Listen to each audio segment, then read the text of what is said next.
अच्छा सुना नहीं है। हाथ पीले करने का समय आ गया है। पर हमारी आनंदी तो अभी सिर्फ 9 साल की है। उसको अभी पढ़ने लिखने और खेलने कूदने के दिन। देख पार्वती, लड़कियां पराया धन होती हैं। उन्हें जितना जल्दी विदा कर दो उतना अच्छा है। गलती, आप मुझे पढ़ाई करने क्यों नहीं देते? तेरी ही गलती है कि तू एक लड़की है। लड़का होती तो क्या पिताजी, लड़का होती तो क्या? ए लड़की, ज्यादा जवान न चला, नहीं तो जवान खींच कर अलग कर दूंगा। पर पिताजी, मैं पढ़ लिख कर कुछ बनना चाहती हूँ।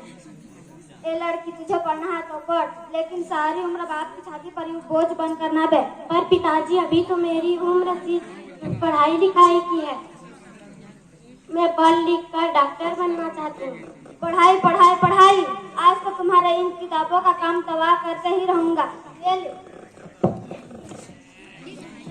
नहीं पिताजी, नहीं, मत पढ़ो पिताजी, मत पढ़ो। ये तूने क्या किया पिताजी? तुमने मेरी इन किताबों को ही नहीं पढ़ा, बल्कि मेरी किस्मत फाड़ दी, मेरी किस्मत। पर पिताजी, मुझे चूल्हा जलाना अच्छा नहीं लगता। देख छोरी, तुझे जितना जल्दी हो सके उतना जल्दी चूल्हा जला दे, लेकिन मुझे माफ कर दे बेटी, मुझे माफ कर। वर्ष की आयु में, छोटी आयु में आनंदी का विवाह गोपाल राव जोशी से हो गया। बाल विवाह एक सामाजिक कुरीति है। इस कुप्रथा का शिकार होना पड़ा आनंदी को। आनंदी 14 साल की हो गई। उसके घर एक शिशु ने जन्म लिया। देखते हैं आगे क्या होगा। देखिए ना, इसे क्या हो गया? इसका माथा तो अंगार की तरह ताप रहा है। इसे तो बहुत तेज बुखार है। अरे आप भी ना कुछ भी बोलते हैं। माधव माधव, जल्दी से वैद्य को बुलाओ। आनंदी, ये तुम क्या कर रही हो? मैं इसे भगवान की विभूति लगा रही हूँ। क्यों है? हमारा बेटा और कभी आंखें नहीं खोलेगा। अरे आप ये क्या बोल रहे हैं?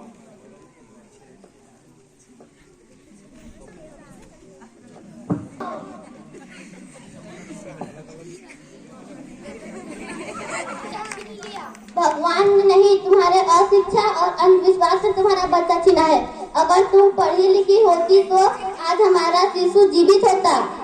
तुम अनपढ़ थी आनंदी, अनपढ़।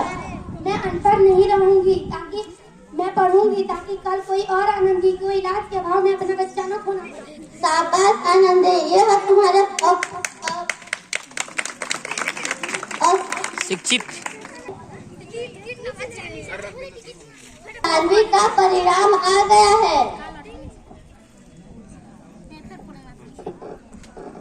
12वीं का परिणाम आ गया है और तुमने पूरे स्कूल में प्रथम स्थान अर्जित किया है। सारे अमेरिका जाने की टिकट प्राप्त कर ली। मैं अमेरिका जा रही हूँ, पर ये सब मैं कैसे कर पाऊंगी? अपने आप को इतना कमजोर क्यों समझ रही हो आनंदी?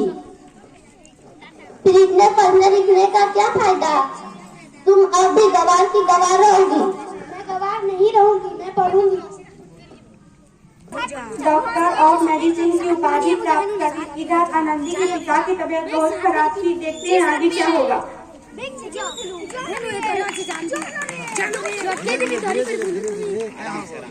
जाने का समय आ गया है, अब मैं नहीं बचूंगा।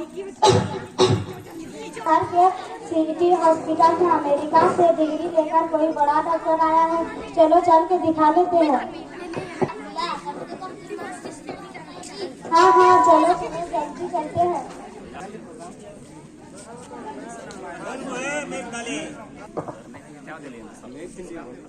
डॉक्टर मैडम, जल्दी आइए, इस मरीज की हालत बहुत खराब हो गई। इधर सब लोग जाओ।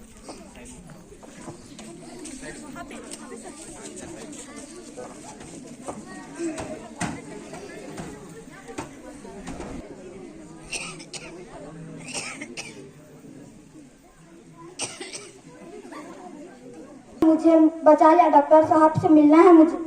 मौत के मुंह से आप बचे हो। डॉक्टर साहब नहीं, डॉक्टर मैडम बोलो। डॉक्टर मैडम, उन्होंने ही तुम्हें जीवन दान दिया है। लो आ गई डॉक्टर मैडम।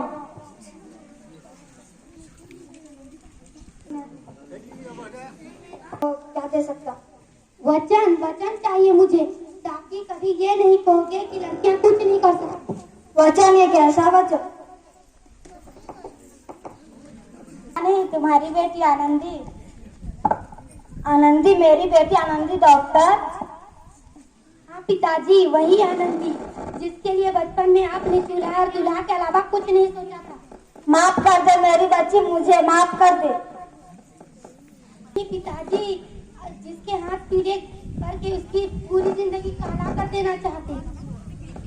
बेटी मुझे माफ कर दे, मेरी बेटी मुझे माफ कर दे। तो लड़कों के हाथों में अच्छी लगती है, लड़कियों के हाथों में सोती तो मेहंदी। लड़का लड़की में फर्क करना तो आंखों में फर्क करने के समान है। शाम को घर लौटे तो उसे भूला नहीं कहते। माफ कर दो आनंदी, माफ कर। उठिए पिताजी। बाई जोशी ने अपनी मेहनत और अटूट इरादे से न केवल भारत की पहली महिला डॉक्टर बनी, बल्कि उन लड़कियों के लिए सुनहरा रास्ता दिखा गई जो जीवन में कुछ करना चाहती थी। Thank you.